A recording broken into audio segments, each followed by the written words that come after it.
Now, this report from the Texas House Investigative Committee is the first to place blame on all responding officers, not just School Police Chief Pete Arredondo, who is on leave now. The report says any of the 376 officers there, local, state, federal, could have assumed command, but no one did.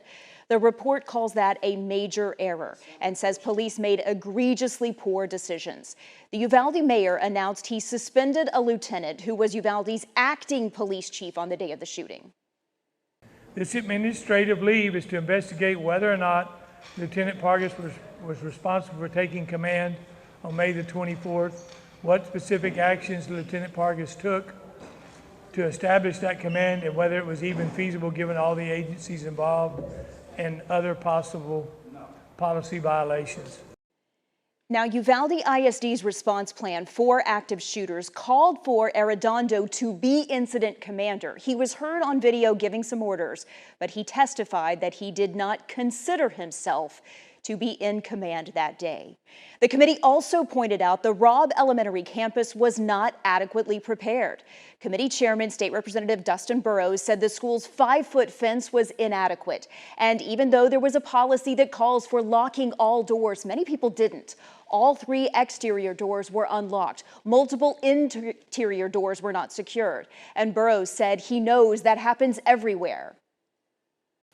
When I talked about the false sense of security, I do not believe that Uvalde Consolidated or Robb Elementary is the only school with these issues in it.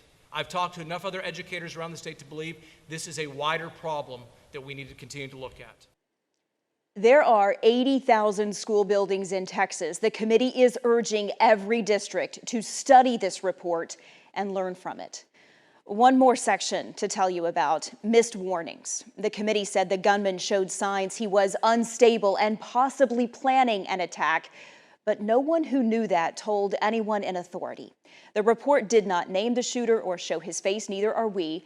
The owner of the gun store where he purchased his AR-15 told investigators he was an average customer, but other people who saw him in the store told the FBI he looked nervous. The attacker had no criminal history and had never been arrested. The committee that wrote this report was formed June 3rd, 10 days after the shooting. So the families of those 21 victims had been waiting for this day for weeks. Whatever I see in this report is not going to bring my son back, but we need to prevent it so somebody else won't lose their son, or their daughter, their kids. This needs to be the last time this happens to a school.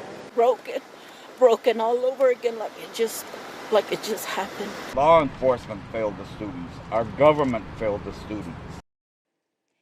These families have been asking for accountability. It is unclear who might be held accountable or how.